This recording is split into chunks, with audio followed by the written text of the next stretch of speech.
Oi, pessoal! Vamos fazer mais um exercício agora de Físico-Química do livro do Atkins, Primeira Lei, volume 1, tá? Vamos lá. O exercício fala assim, 2.6a. Uma amostra de 1 mol de água gasosa é condensada isotermicamente reversivelmente, formando água líquida a 100 graus. A entalpia padrão de vaporização da água a 100 graus é 40,656 kJ por mol. Aí ele pede para calcular o trabalho, o calor, a variação de energia interna e a variação de entalpia para esse processo.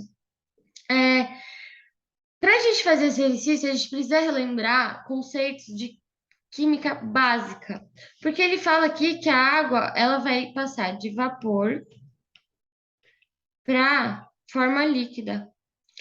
Então, aqui a gente tem dois conceitos importantes que a gente não pode confundir. Qual que é a diferença de gás e vapor? E, inclusive, a química Combru, a Bru da química Combru, já fez um reel sobre isso. O gás, quando ele vai se transformar em líquido, a gente chama de liquefação, certo? Agora, o vapor, quando ele vai se transformar em líquido, a gente chama de condensação. Ah, mas qual que é a diferença? A diferença é que para o gás se tornar líquido, a gente pode só abaixar a temperatura. Só que para o vapor se tornar líquido, a gente pode abaixar a temperatura ou a gente pode aumentar a pressão. Ai, nossa, que diferença! Mas é uma diferença assim conceitual que é bastante importante que a gente precisa saber. Por que que acontece? Quando a gente for calcular a variação de... Ui, eu vou fazer não, vou fazer aqui mesmo. Quando a gente vai calcular a variação de entalpia, a gente tem que. A nossa variação de entalpia vai ser igual à variação de entalpia de condensação. O que que é condensação? É a transformação do vapor para o líquido. Só que ele não dá a variação de entalpia de condensação. Não, o exercício ele dá o quê? A variação de entalpia de vaporização da água. Que é o quê? É o contrário. É o líquido se transformando em vapor. E aí, a entalpia de vaporização ela é o contrário da de condensação. Então, eu posso escrever aqui a minha variação de entalpia, que é igual à variação de entalpia de condensação, ela é igual a menos a variação de entalpia de vaporização, porque é o contrário. Então, eu posso pôr que é o oposto, menos a de vaporização. Então, a minha variação de entalpia vai ser igual a menos a variação de entalpia de vaporização, que o exercício deu, que é igual a Ó, 40,656 quilojoules por mol. Então, menos 40,656 quilojoules por mol. A gente tem um mol, então vai ser 40,656 quilojoules. Se fosse diferente, aí a gente ia ter que multiplicar pelo número de mols. Só que como o número de mols é 1, então a variação de entalpia é isso. Bom, aí ele pede o calor, né?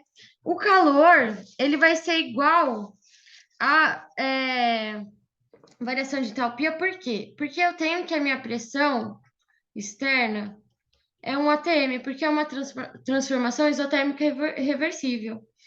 Então, a minha pressão é constante. O meu QP vai ser sempre igual a ΔH. Por quê? Bom, aqui eu vou ter que abrir, então.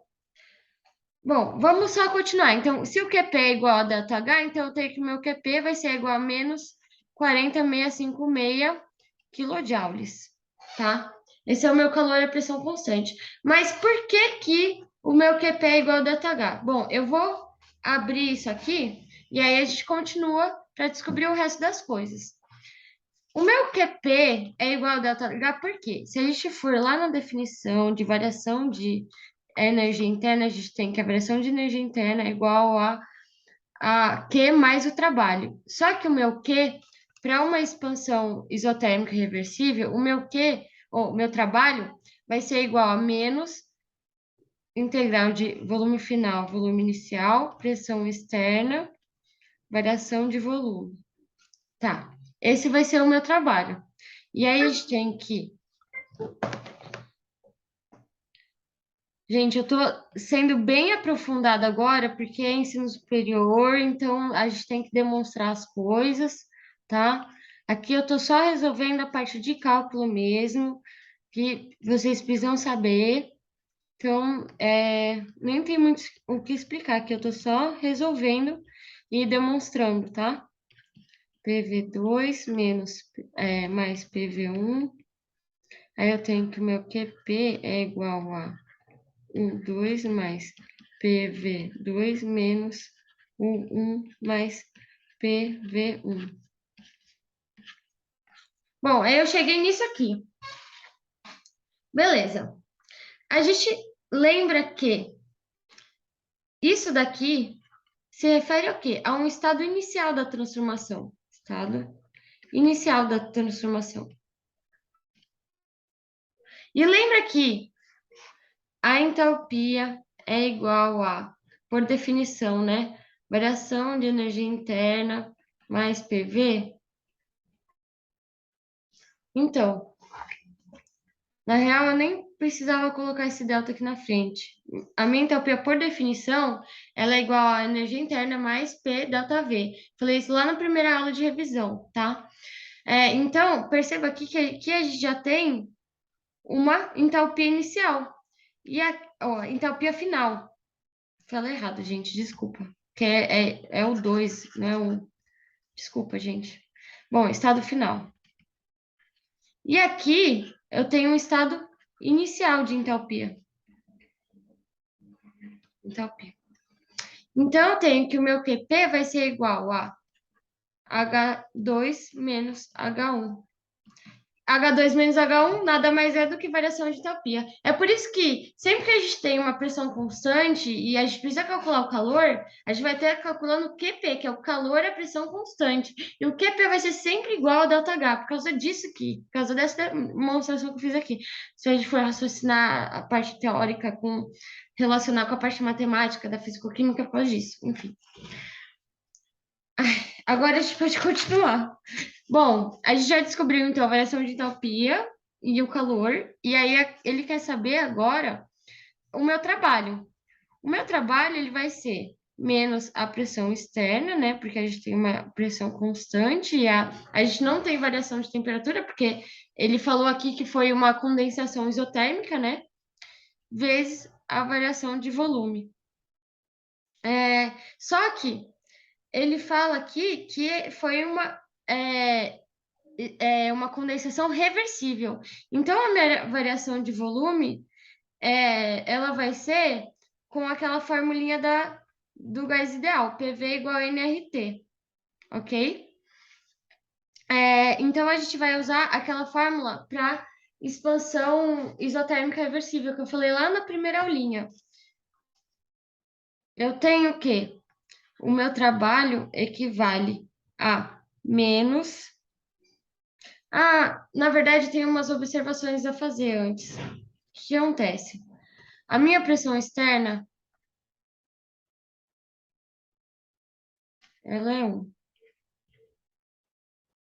O meu volume, minha variação de volume, ela vai ser a variação do líquido, que é volume inicial menos o volume, ou volume final menos o volume inicial. Então, variação de volume é volume final menos o inicial. Final, ele é na forma de líquido, menos o inicial, que é na forma de vapor. O vapor, ele tende a ocupar todo espaço que lhe é dado. Então, eu tenho que o meu volume do vapor, ele é, assim, infinitamente maior do que o do líquido. Então, eu desprezo esse volume do líquido, e aí eu posso falar que a minha variação de volume, ela equivale a menos ao meu volume quando era vapor. Nossa, ficou feio, pera. Menos meu volume quando era vapor. Bom, uma vez que a transformação é reversível, então eu tenho que o meu trabalho equivale a nRT.